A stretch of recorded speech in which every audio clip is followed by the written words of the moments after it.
my very good friend, the gentleman from the 1st Congressional District of Washington State, 7th Congressional District of Washington State, Dr. McDermott.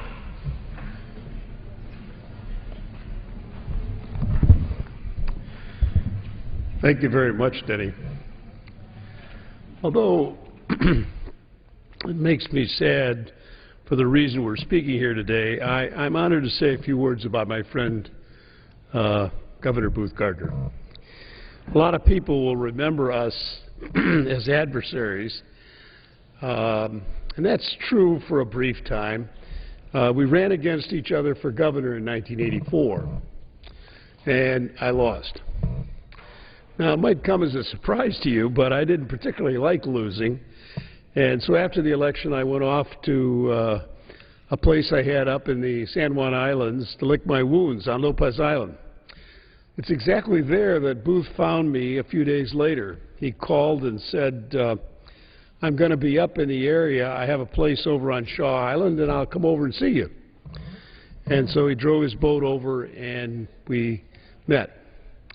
I had a 40-acre farm, and we walked around the property 4 times, talking about our visions, about the state, about the election, about the campaign, and where we wanted the state to go, because Booth and I both love the state of Washington. By the time we landed on my front doorstep, we'd solved all of Washington's problems. Booth had a unique characteristic, which I think Denny alluded to, and that is we had a senator in the state by the name of Warren Magnuson who used to say, you can get a lot of things done if you don't care who gets the credit for them. Booth really did believe that. And I'd been working on the basic health plan for the working poor in the state for a number of years before he got to be governor. And I hadn't been able to get it through the Republican governor and the Republicans in the legislature. It was my passion project, giving the poor who fell outside of Medicaid but were working an opportunity to buy into the health care system in some way. It was one of those gaps between what the federal government did and what the private insurers and the employers were doing, and there were lots of people who were working full-time but couldn't get health care. And so we put together this program. He told me that day when we were walking around he would do everything he could to get it passed, and he kept his word. Also unusual in politicians. He put everything he had into it. And when it was finished, he signed it in the middle of my district in a little clinic called Country Doctor in the middle of the city on Capitol Hill. That bill has helped the working poor of Washington all over the state get Medicaid, medical care, and is one of the first public options. It's so good for the state of Washington that Senator Cantwell took it and put it into the Affordable Care Act. It's now in the blueprint for the safety net that we are developing in this session of Congress. So Booth lived on beyond his days. His ideas, his willingness to make something happen, it carried into the forward, and he never walked around telling anybody about it, just did it. That walk with me, a couple of rivals, was really the beginning of it all. And it wasn't only health care. I was the Ways and Means Chairman in the Senate, so I had a lot to do with how the budget got put together. But you don't care if you're the Ways and Means Chairman or not. If the governor won't sign it, you can't get it passed. So he and I had lots of talks. He was willing to sign a bill that created the largest settlement for women workers in this country under an equal pay for equal work. He signed it after a lawsuit that the state had lost, and I convinced him that we ought to settle the case and let women move ahead in the workplace. And Booth said, good idea. Finding a partner like Booth, one who's willing to get past politics and jump in the deep end with you on some issues that weren't exactly sort of centrist. Sometimes he took some real risks, is not a very common thing in politics. But with Booth it was common. The best interest of the state always came first. although occasionally I would go over to his office to find him, and they would say, well, he's gone. Well, where is he? Well, he's gone up to coach his girls' soccer team in Tacoma. He had all kinds of interests and all kinds of concerns about kids, and he was willing to put everything he had into it, both in the office and out of the office. Now, some of his most important work, in my view, and what shows his real character and why I feel bad today, is that when he left the governor's mansion, he was in apparently good shape as far as we knew, went off to Geneva to work for the GATT trade organization, and while he was over there, the diagnosis was made of Parkinsonism. Parkinsonism is a very, very difficult disease to cope with. Your mind is active, everything's active, your body just won't cooperate. And Booth had this disease and struggled with it for 20 years, as you heard. Now, death is a frightening thing for all of us to think about. None of us want to think about death. It's not something that's usual table conversation or much of a conversation out here on the floor. But Booth was willing to look at it straight on. And he was willing to talk about it in a way that few other people were. He wanted to talk about what people's options were. And he saw the suffering. He was going through it himself and felt that everyone should have the right to choose how they want to end their life. In a final directive, when you go into the hospital, you tell them whether you want them to resuscitate you or not. All of that, he looked at all of that, and the one thing that was obvious to him was that there comes a time when there is no hope, and there is no question when it's going to happen, and people ought to have the right to make their own decision at that point. It's called death with dignity. Now, he took that issue on. There's a man who's struggling with a debilitating disease of his own. No political advantage whatsoever in doing it. None. But he came and spent his time. He was sick. It was hard for him to get up and talk. Sometimes he could only talk a few sentences, then someone else would have to take the podium because he was unable to continue.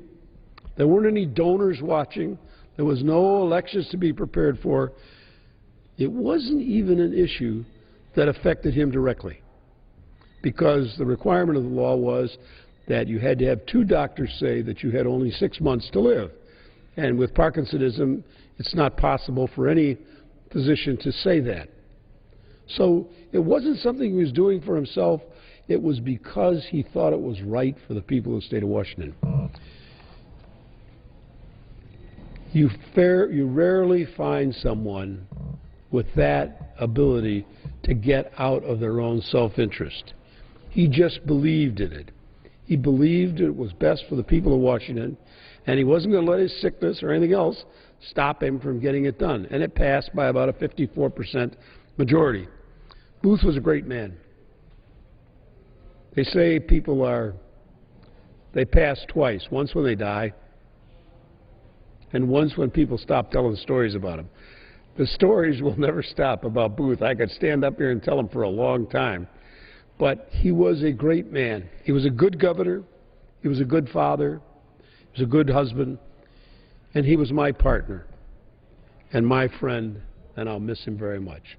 Rest in peace, Booth. I yield now to Doc Hastings from Pasco, Washington. I thank the gentleman for yielding, and I want to thank my other colleague from Washington, Mr. Heck, for having this special order. I didn't know Governor Gardner that well. We come from different political parties. That's one reason why you don't probably build a close association. But also, my last 2 years in the legislature was his first 2 years as governor. So I don't have the special relationship that Mr. Heck and Mr. McDermott had with him. But the one characteristic that I did realize with him has been talked about a great deal by my colleagues, and that is that he was a very friendly guy. When Mr. Heck was on the floor just a moment ago saying as a clerk, he called him into his office and treated him like an equal.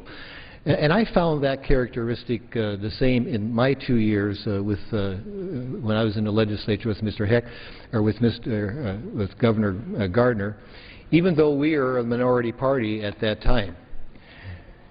But probably the story that I remember best on a personal note dealt with my daughter. In the Washington legislature, and I assume other legislatures are the same way, when sine die comes, it is done at precisely the same time. And the doors of the House chamber is open, and the doors of the Senate chamber is open, and the joint rules require that the gavel drop at the same time. So it's quite a, it has to be organized and so forth. And my daughter, my oldest daughter, happened to be a page on that sine die. It was going to be my last sine die, as a matter of fact. So I told her, I said, why don't you go behind the House podium, and you can see how that works. And so she kind of snuck behind there and managed to get that view. And then after sine die, typically in our Washington legislature, there are a number of get-togethers. The governor's office happens to be on the floor right below the Senate chamber, and parties are going on and so forth. And so my daughter changed because we were going to drive home, and she put on a sweatshirt. And the sweatshirt was a remembrance of her going to the state volleyball finals. And so she had a bunch of names. All her classmates wrote the names on there. So we walked down to the governor's office, and he looked at her and grabbed her and wanted to know what all the names were, what happened, did they win the championship, I mean, all this sort of stuff. Just, I guess, so typical of the type of individual that Governor Gardner was. So I can't talk the policies that my previous colleagues spoke about, but I can talk about that one particular issue. And it just turns out that my daughter is here in town this weekend with her 3 daughters, and we were talking about that last night. And she says, yeah, I do remember that, where he kind of put his arm around me and made me feel very welcome. So he was a governor that was forward-looking. I know he's thought about very, very well. My part of the state is a whole lot different than the other part of the state. Politically, but there's no question that, at least in his second term, he did very, very well in my part of the state. I didn't necessarily like that, but that's part of politics. So he will be missed, and the editorials around the state that spoke of him, I think, were very, very true. But just from a standpoint of personality, that's my association with him, and he certainly will be missed. And with that, I'd like to yield to one of the newest colleagues from the state of Washington, the gentleman from the 6th District, Mr. Kilmer. Thank you. And thank you to all my colleagues from Washington State who spoke before me. I'm batting cleanup and have the unique position of having neither served with Booth Gardner nor having run against him, but I actually met him when I was a kid. There's no doubt that Booth Gardner's legacy of accomplishments is impressive. And I could stand here and list them off, both from his role as governor and for his involvement on trade issues at the federal level. But I think it says more about the kind of man Booth Gardner was when we don't just talk about what he accomplished, but we talk about what kind of man he was. As someone who met him as a kid, I was just very much struck by the fact that he was exceedingly civil and very, very kind, and seemed to have interest in every person he represented. Regardless of one's race or religion or orientation or gender or economic status, he seemed to care about every person he represented, including a little kid in Port Angeles, Washington, where I was born and raised. I met Booth for the first time when I was a kid, and he was a candidate, and my mom was involved on his campaign. And I was struck by the fact that he seemed to be spending an inordinate amount of time talking to me, even though I wasn't old enough to vote. I met him again in his last year in office. As a high school senior, I received a scholarship to go off to college, and Booth, as governor of of our state at the time was hosting a luncheon to honor all the scholarship recipients. And I remember he came over to talk to my mom and to me and to say hello. And in that very brief interaction, I was just struck by the extent to which he seemed to care about my mom and about how much he cared about me. And as an 18-year-old, I just thought it was really cool that a governor expressed that level of interest. Over the years, I'd run into him at political events or often at education-oriented events or events in Pierce County where he was our first county executive. And our interactions always started in the exact same way. He'd start by saying, "How's your mom?" And many years later, just this last year when I decided to run for Congress, I was very touched that he came to my kickoff in Tacoma. And Parkinson's by that point meant that he could not walk and struggled very deeply to express himself. And I went over to thank him for coming and kneeled down and thanked him. And I could tell he was struggling to say something. And it struck me, I knew he was going to ask, "How's your mom?" And I thanked him for that. And I told him she was doing just fine.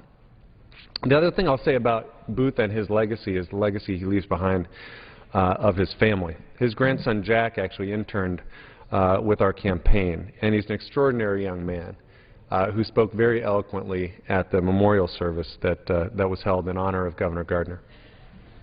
So you can look at his legacy of accomplishments when it comes to education or protecting our environment or extending health care services to folks who need it, or his work to improve our economy or improve civil rights. Or you can look at his extraordinary business legacy as someone who is a leader in our business community. But for me, his legacy as a guy who truly cared about others. That's how I will remember Booth Gardner.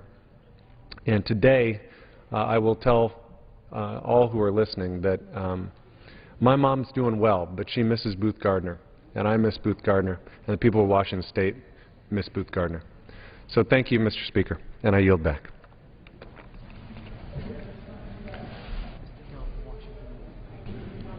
Gentleman from Washington yields back.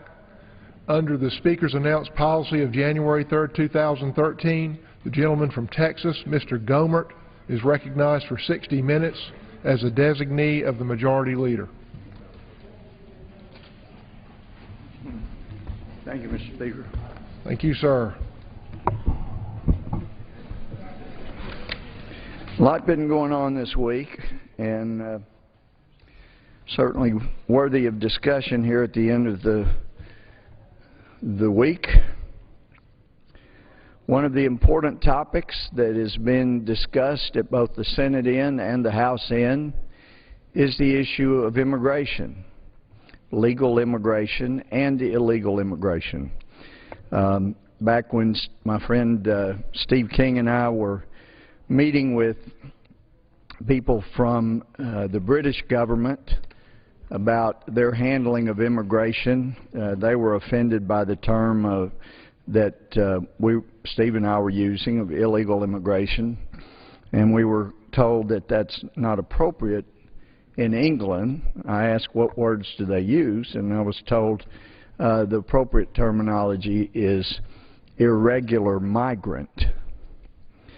I was concerned that sounded too much like some kind of body function. I hated to use that term, but anyway, when people immigrate into a country illegally, it's illegal immigration. And it is a problem. Now, anyone that goes down to the end of this hall, just outside these two doors here, and heads onto the Senate floor, immediately what is seen above the President of the Senate's chair are the words e pluribus unum, Latin meaning out of many, one. I've heard a colleague before say it means out of one many, but we all get mixed up at times. But e pluribus unum means out of many, one.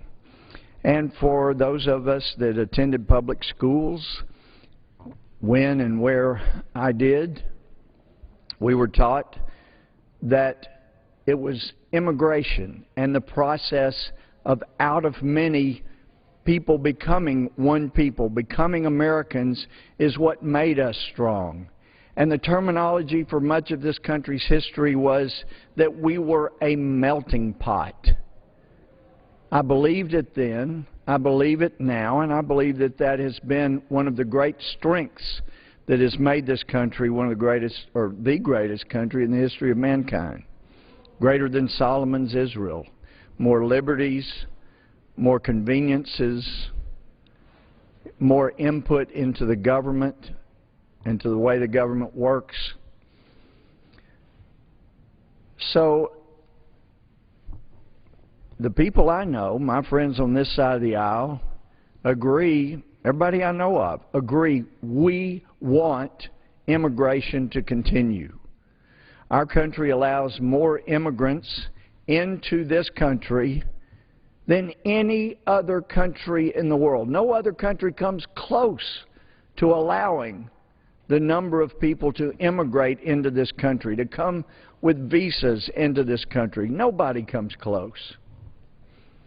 We are an extraordinarily generous country, and if for those who've wondered about whether they should be proud of our country in the past, one of the greatest pieces of evidence would probably be the fact that people all over the world, those who hate us, those who admire us, at least 1 billion, maybe 1.5 billion, an estimate's been made, want to come to America.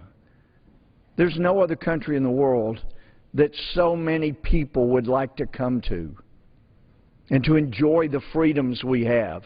Unfortunately, there are many who want to come to this country to destroy the freedoms we have, because they look at our country and they say, no, unless you have something like Sharia law or something, a country in which you have a powerful, benevolent dictator, be it religious leader or be it a benevolent sectarian or secular dictator, they think we would not be nearly so decadent.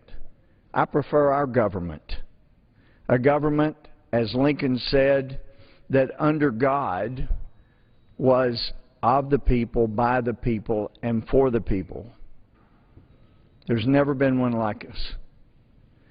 Now, I have heard got called into the show of my friend Sean Hannity, and he knew just enough history to be dangerous. He talked about our history being founded on the proposition e pluribus unum, out of many one. He said there was never anything about God in our beginnings. This young man apparently showed his ignorance and the weakness of teachers in whatever school he grew up in. Because the fact is, e pluribus unum was never our national motto, as this person thought. Now, from the beginning, from the 1700s, it was part of the Great Seal. The Great Seal had two sides, and still does. It's still the Great Seal of America. And on one side, we have the eagle. I like the way the eagle has differed over the years. I like the way it is now better than the skinny little eagle that was there back in the 1700s.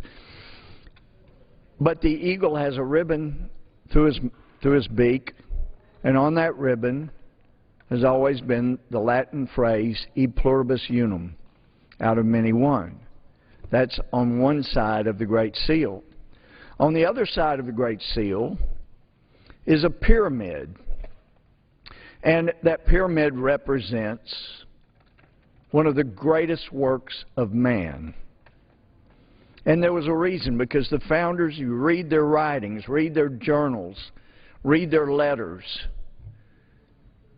They believed they had within their grasp what philosophers, John Locke, Montesquieu, so many philosophers had only dreamed about, that we might be able to govern ourselves. So close. And they viewed it as a little experiment in democracy. And they believed that if we did it right, that nations around the world would want to follow our example. So it was important. They recognized that this was a great achievement of man if it was done properly. And if you look on the back of a dollar bill, a $1 bill, if anybody still has one, Mr. Speaker, you note that one side with the eagle and the pluribus unum on the ribbon through the beak. In fact, the shield up here above the House floor doesn't have the ribbon through the beak. It's beneath the eagle, but it has those words there. But on the other side, seeing the pyramid, you know, here's a great, well-done work of man. And above that pyramid is a triangle. And in that triangle is an eye. And there is a glow around that eye to represent the all-seeing eye of God looking at the work of man. And above that is a Latin phrase that's above one of the exits down at the Senate. The Latin words annuit coeptus. Taken together, it means He, God, has smiled on our undertaking. Beneath the pyramid are the Latin words Novus Ordo Seclorum, meaning new order of things, new order of the ages. Not new world order, as some tried to say, but the way the founders looked at it, if we did this right, if we governed ourselves effectively and created the most free nation in the history of the world, by the grace of God, God would smile on our undertaking and it would be a new order of things because of the other nations that may follow our example. And it is good. And I've heard people say recently, gee, it is Christian. I don't try to push my religious beliefs on anyone else, but it is a part of who I am. And as a matter of fact, I believe it was 36 of at least most of the signers of the Declaration of Independence weren't just Christians, they were ordained Christian ministers. It's hard to imagine if over a half of the Congress now, as the Continental Congress was in those days, was made of ordained Christian ministers. And I'm not advocating that at all. I'm just historically making the note. That's where we came from. That's who was inspired to start this little experiment in democracy. Not just Christian, but ordained Christian ministers. And they knew if they did it right, this place would be blessed, and it would be a source of blessing for the world. And they did like the idea, out of many come one nation. And that has continued today, as most of us strongly support the idea of allowing more immigration into this country than in any country in the world. Mexico doesn't allow near the freedom for immigrants that the United States of America does. So at times it goes down a little tough to be criticized by the nation or leaders in Mexico who demand more rights for immigrants into the United States than they would ever consider affording United States citizens who are going into Mexico. But it's true around the world.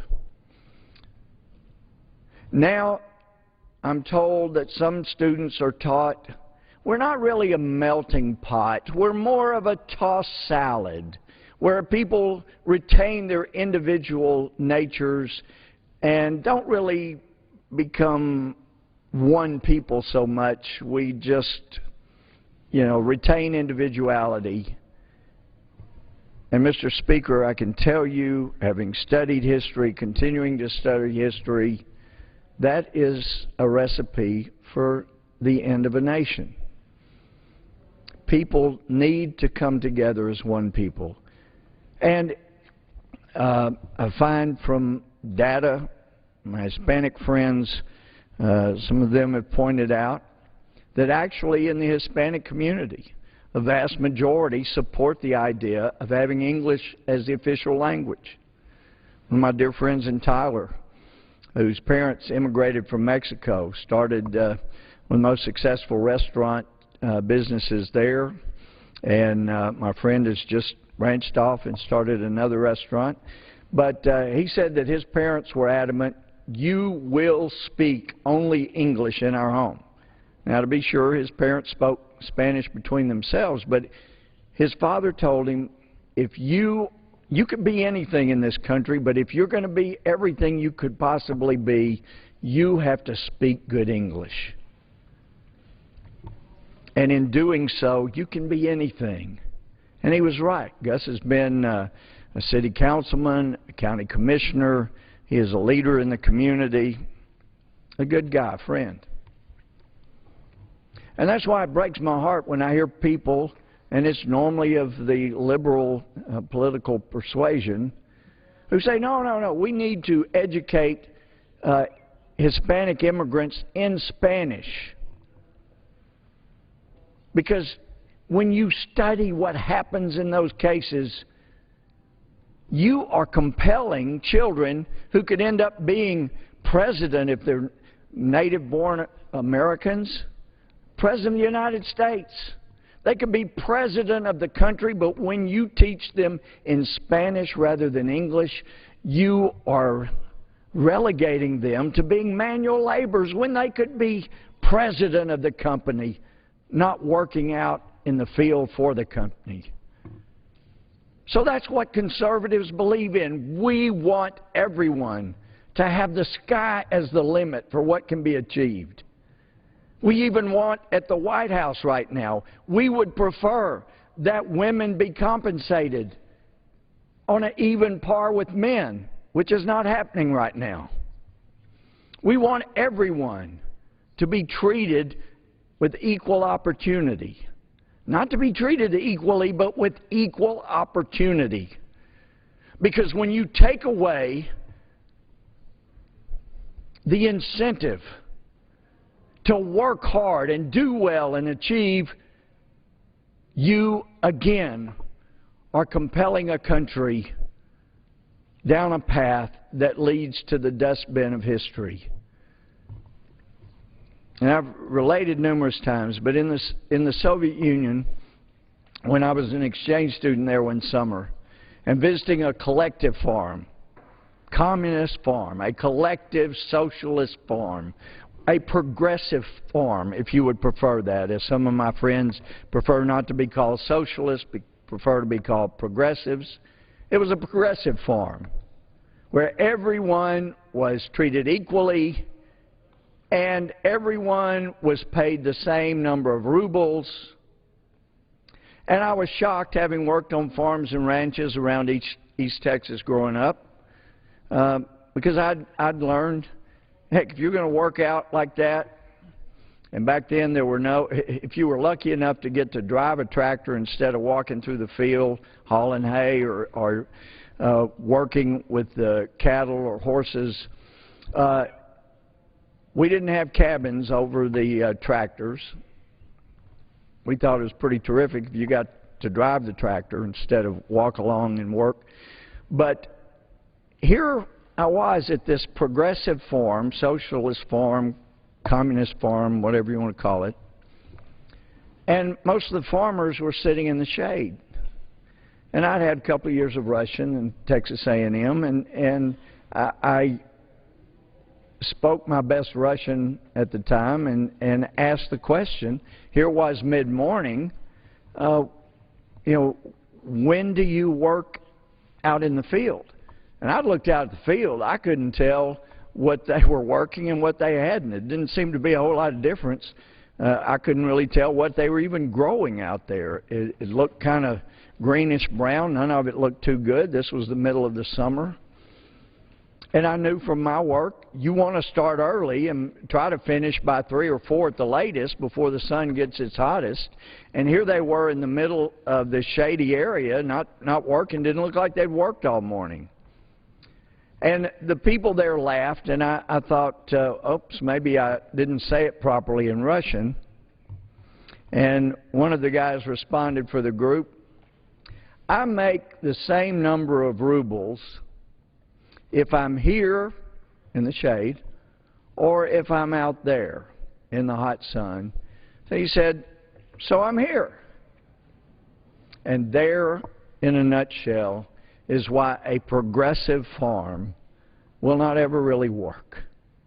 Because when you give people the same amount of money to work and sweat and produce as you pay them to sit in the shade and not do anything but laugh and joke and cut up and have fun and eat snacks, then I don't care how dedicated you are, at some point you'll quit working out in the hot sun and you'll sit in the shade and no one will have food to eat. That's why socialist or progressive societies always fail. So how does a free enterprise system fail? Free enterprise systems always fail when they become so progressive, so socialist, that they begin to reward completely the same amount for working as they do for doing nothing. And this administration has been at the head of just destroying the welfare reform that was done in 1995, 1996. And yes, I'm pleased President Clinton takes credit for it now. He certainly didn't at the time. He fought the Republican majority over it over and over. He vetoed it, and when finally there were enough votes to override the veto, President Clinton signed it. And now he takes credit for it. But it was welfare reform, and what you learn from that, if you go back and do the studies, and I was surprised, knowing the liberal bent of Harvard, to be at Harvard for a seminar and have a dean have charts that said, since the Great Society legislation started in the 60s, here is a chart of single mothers' income when adjusted for inflation. And the graph showed a flat line. When adjusted for inflation, single mothers since the 60s, when the Great Society and all the giveaway programs began, the welfare system, the welfare state began here in America, single moms flatlined. When adjusted for inflation, they never improved their situation, on average. Some did, but on average, it was flatlined. And then he said, since welfare reform, where people were required to work who could work, here is what has happened to single mothers' income. That was since people were required to work who could work.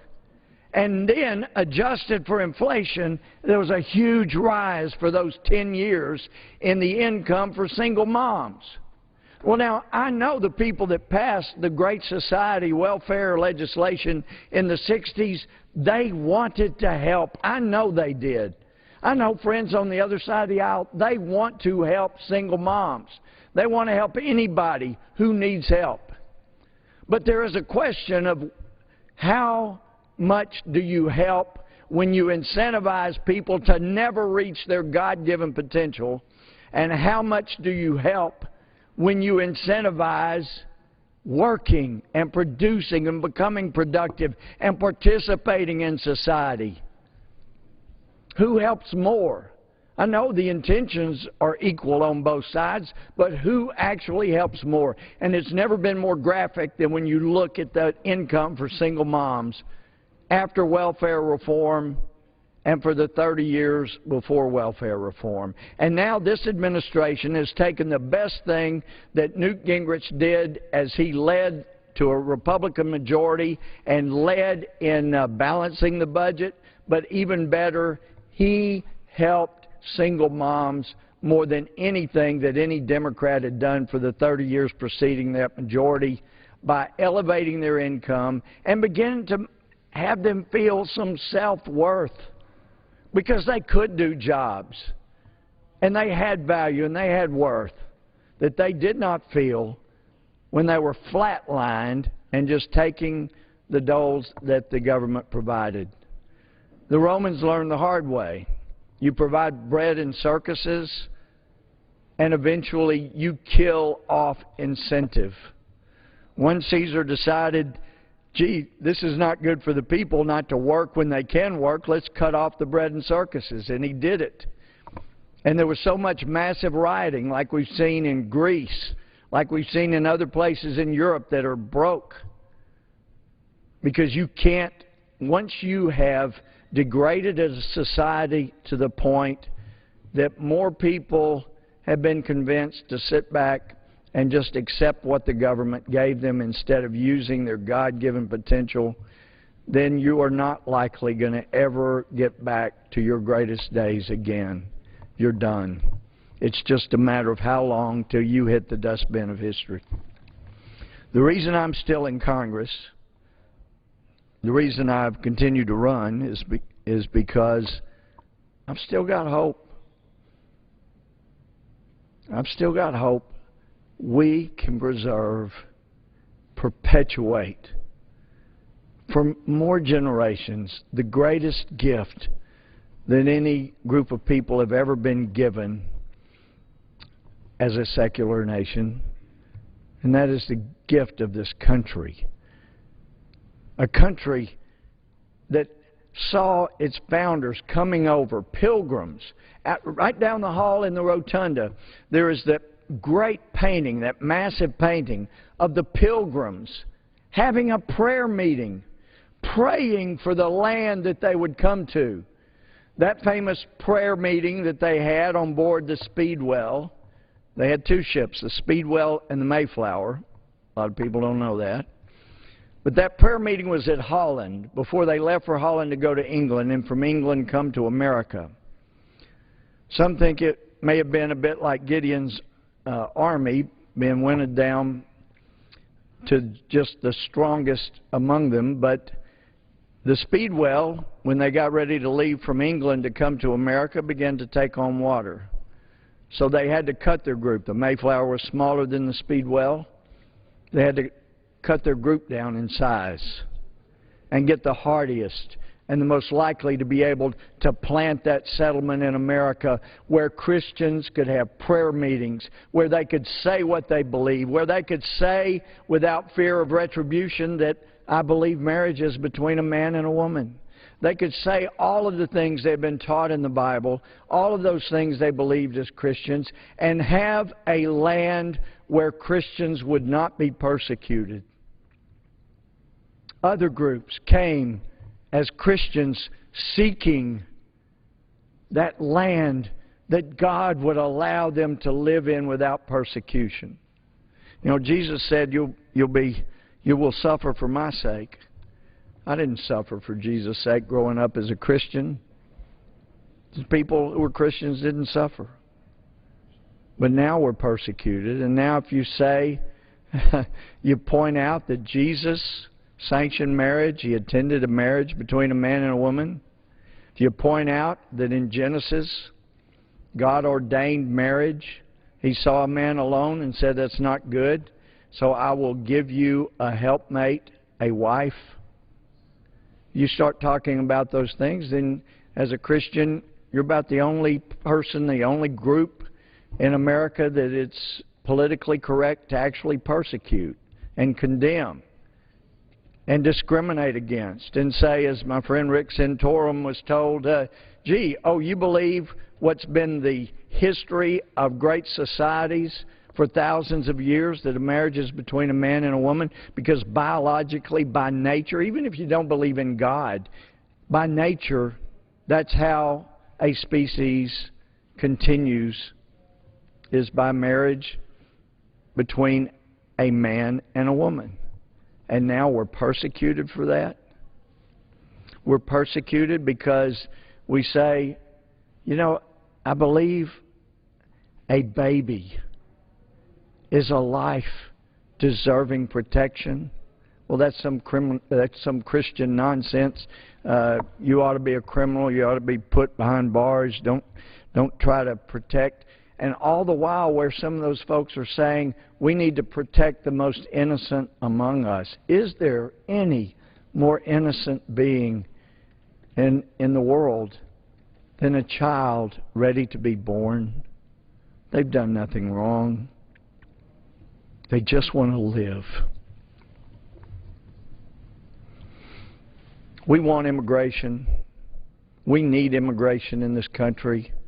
I want Hispanics coming to America. I want people coming from any nation where they want to come together and become one people and be part of that e pluribus unum.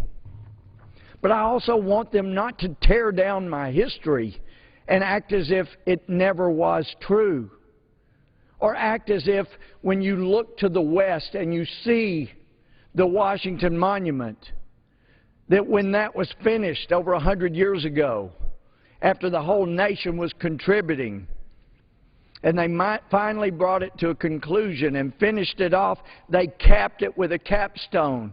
And on that capstone, there's writing on 3 of the 4 sides of that capstone that's made out of what was an extremely valuable and rare metal back at the time called aluminum. But on the side facing the Capitol, by design, they wanted 2 words, Latin words, Laus Deo, meaning praise be to God. Don't tell me that that's not the case. Don't tell me that's there by mistake. Because over 100 years ago, and due to the days of John Adams and his son John Quincy Adams and Abraham Lincoln, or going back to George Washington when he resigned from the military, and his prayer was that we would be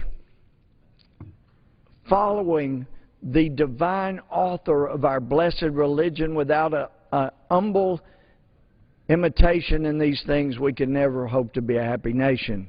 I understand things have changed, but don't tell me that is not our history. It is. Don't tell me those words are not up there. They are.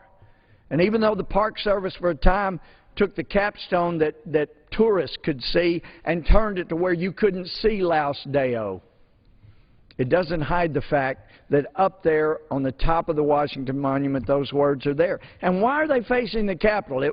It's certainly not because we can look out from the Capitol and read praise be to God in Latin on the top of the Washington Monument. No, it's because they knew that would be the highest point man had constructed in our capital city.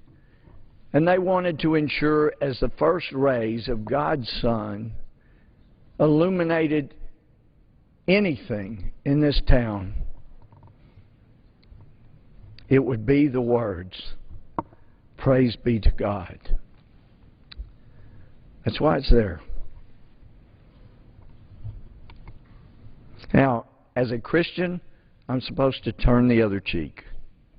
I'm not always good at it, but that is what I'm supposed to try to do. But as a part of the government, we have an obligation to protect this country, to provide for the common defense, to make sure that whether enemies are foreign or domestic, that we protect what has been entrusted to us as servants to protect. And that's not happening sufficiently right now. Because there are people coming into this country that want to destroy what we have. They want to bring us down before a monarch that they want to set in place. There are some who simply want to come for benefits. I'm so grateful that most of the people that come want to come to enjoy the freedoms and to get a job. And I'm so thankful we have so many immigrants, first-generation immigrants, who come wanting to work. They are of incredibly immense help to this country still being productive, especially after 50 million abortions. We're needing people to help. But I want them to have a chance to be president of their company, and if they're born here, to be president of the country. We need to be one people, and we need to have people come legally. Since we're allowing more immigrants to come in legally than any other country in the world, why not make sure the people that are coming are going to be helpful to America and not hurt America, not end this great experiment in democracy? That's part of our job. And then we have this article from Friday, April 12, 2013, this is from Radio WOAI, says the debate in Washington on immigration reform has had no political impact, but the debate is having a major impact on South Texas. Officials say the number of people entering the U.S. illegally is way up, and tragically the number of undocumented immigrants who have been found dead in the unforgiving Texas brush country is way up, and is on path this year to best last year's record for the number of people found dead in the ranch country. So why are more people dying in the harsh brush country of Texas? The article goes on. Linda Vickers, who owns a ranch in Brooks County, which is ground zero for the immigration debate, pins the blame directly on talk of amnesty and a path to citizenship for people who enter the United States illegally. She recalls one man being arrested on a ranch not long ago. She said, quote, the Border Patrol agent was loading one man up and he told the officer in Spanish, quote, Obama's gonna let me go, unquote. Border Patrol agents report that immigrants are crossing the border and in some cases surrendering while asking, quote, where do I go for my amnesty, unquote.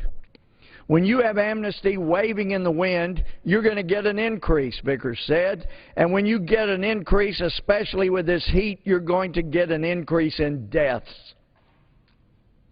She says the current increase in illegal immigrant entries began last summer at almost exactly the same time as President Obama unilaterally announced plans to no longer deport young people who came to the U.S. as children with their illegal immigrant parents. Washington is directly responsible for these deaths, she said. Brooks County routinely has the largest number of illegal immigrant deaths each year because smugglers come up U.S. 281 from the Rio Grande Valley, but kick their human cargo out of the truck before reaching the Border Patrol checkpoint in Falfurrias. Quote, if that individual illegal immigrant can't keep up, they're left behind, she said, and you're going to die out in this heat if you can't find water, unquote. I know none of my friends on this side of the aisle want people to die like that. I know that. I deeply care about so many,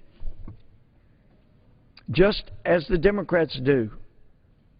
As a Christian, I'm supposed to love all people. I don't want them to die in the Texas brush country. And if the administration or people in Congress promising amnesty is luring people out, as so many are indicating in that area who appear to have firsthand knowledge, then we should not be luring them to their deaths. We need to talk about one thing right now. Let's have a secured border. So when the report came out 2 or 3 weeks ago that there were over 500 people that entered illegally at one place and that not even 180 or so were actually picked up or seen by cameras by the Border Patrol, and fewer than that were picked up, and there were over 30 people bringing drugs into this nation that would poison American children, American people, then we're not ready to talk about resolving the issue of the people who are here, because until the border is secured, not closed, I don't want it closed. We need it open for people to come in legally. But until it's secured so we can control who comes in, we should not be talking about a pathway to anything but deportation let's secure the border, and then people will be amazed how fast we have an agreement on what to do about the people who have come into this country illegally. I've got a lot of restaurants and hotels and people that have businesses that say, I need those immigrants to keep my business open. Fine, let's secure the border and then we can work this out. We surely can. We absolutely can. But until that's done, we're luring people to their deaths. We're luring what one article says, and this is from townhall.com, it says that border crossings are up 2 to 3 times what they were because of all this talk. And then with the talk that the President has given about how we're not going to be able to secure our border because of the sequester, we're not going to cut golf trips, we're not going to cut any of these other things, but by golly, we're not going to protect the border unless you give us amnesty for people that are here. Well, let's secure the border. Oh no, we're going to hold that hostage. We're not going to do our job that we took an oath to do until you grant amnesty to the people that are here. People need to understand that are here in this Congress what it does to those who did everything lawfully to come into this country, who have followed every part of the law. It is absolutely demoralizing to most of those people to have talk of amnesty to people who didn't follow the law as they did. Once we have a secured border, not held hostage, but just do the job that the oath was taken to do. Once that's done, let's talk about a pathway to a green card or a pathway to being here as a permanent legal residence. A pathway to citizenship needs to have people who believe in the rule of law. Because if that is not the case, we will become like the nations those people left because they couldn't find jobs, they didn't have adequate freedom, there was graft and corruption because they did not believe in the rule of law as a nation. So they had to leave that nation, come to our nation. So don't destroy a nation that for the most part believes in the rule of law and following the law. And that includes me and other members of Congress.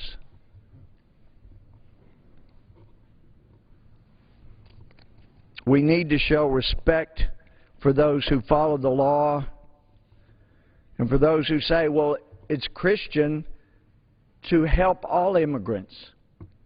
It's Christian to help all people, to love all people, just as Christ did.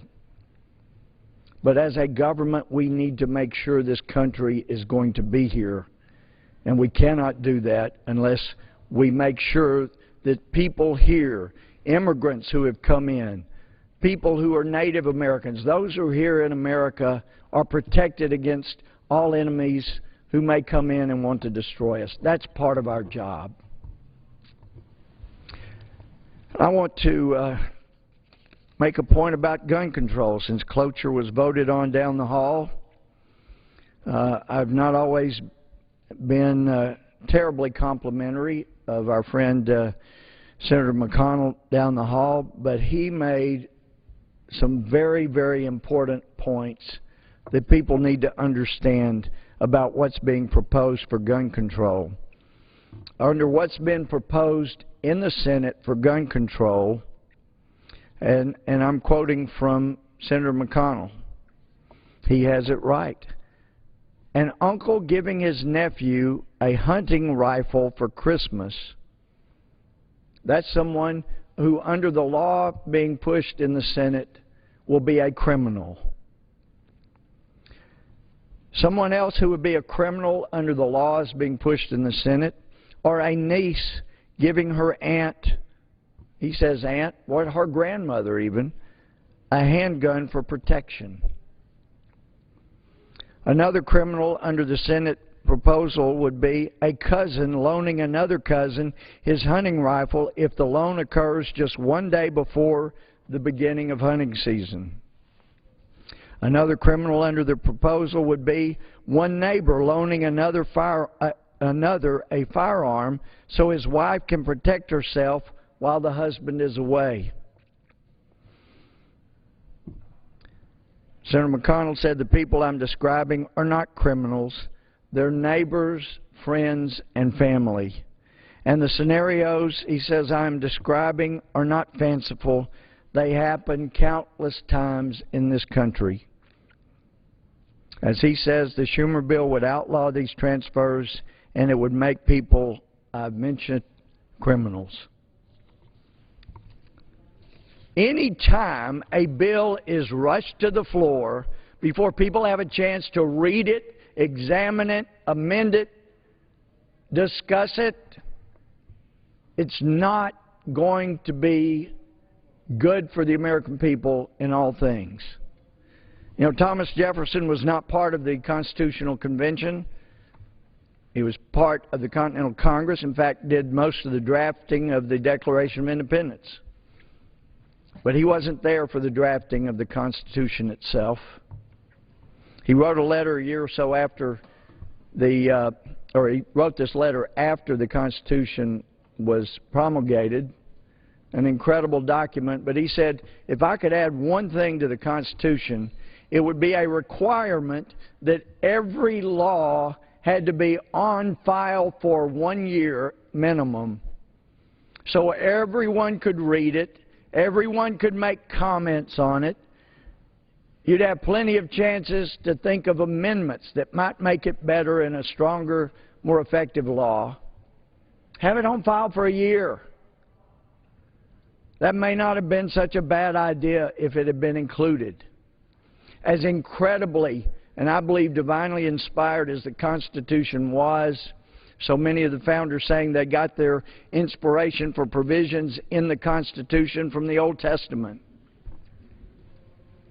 But as fantastic as it was written down by men who make mistakes.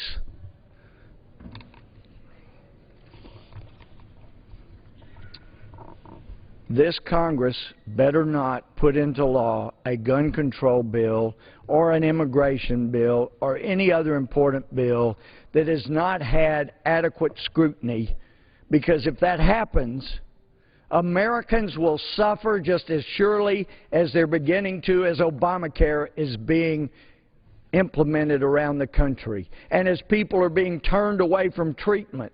Though they were promised, you like your doctor, you can keep it. You like your health insurance, you can keep it. And now they found that was completely untrue. And Joe Wilson was right. It's not true what was said about the Affordable Care Act. People have lost their doctor, they've lost their insurance. That will continue to occur. And we're going to destroy the best health care in the history of man. There are doctors, medical historians who've indicated that they think it was just after the turn of 1900, maybe 1910 or so, when for the first time in human history, a person had a better chance of getting well after seeing a doctor than they did of getting worse after seeing a doctor. You get your mind around that. For thousands of years of the existence of man, and where we have recorded history of man, and you think about only in the last 100 years, have you had a better chance of getting well after seeing a doctor than getting worse?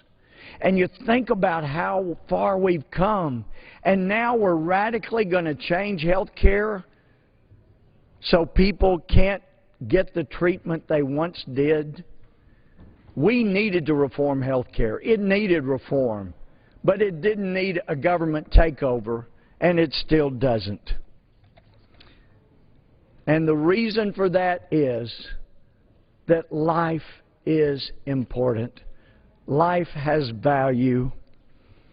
And I'm going to read a story, won't read the whole thing, that was New York Daily News from Thursday, April 11th. Ashley Baldwin said she saw the puppies moving on 5 occasions after their spines were snipped. The doctor is charged in the deaths of these puppies and in the death of the mother. The gruesome testimony at the House of Horrors trial of Dr. Kermit Gosnell continued on Thursday with 2 former employees describing scenes that strained the imagination. Ashley Baldwin, who began working at the Cash Only Clinic in West Philadelphia when she was just 15, said that she routinely assisted Gosnell with these procedures.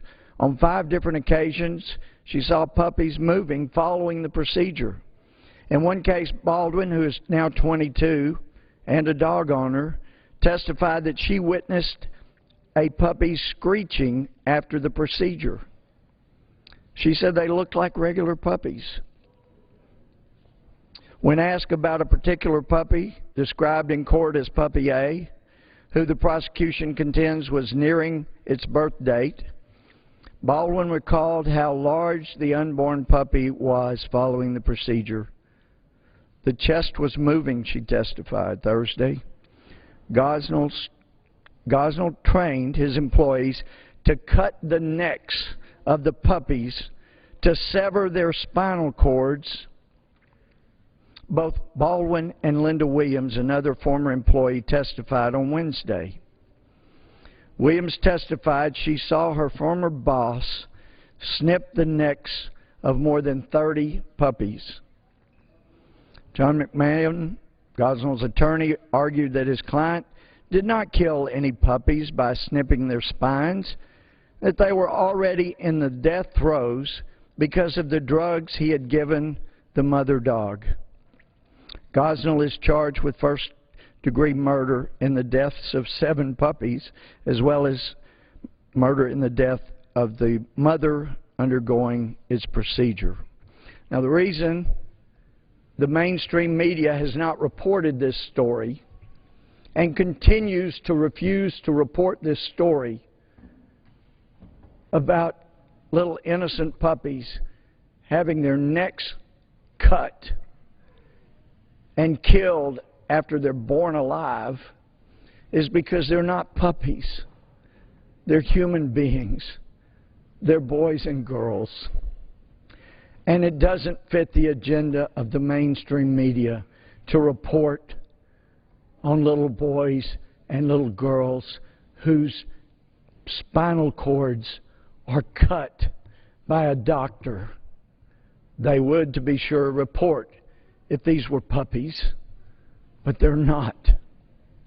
They're little boys and girls.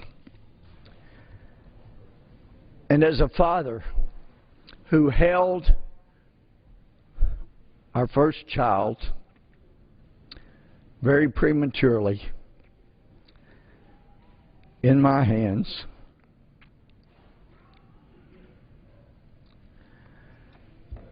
and heard her gasping for air,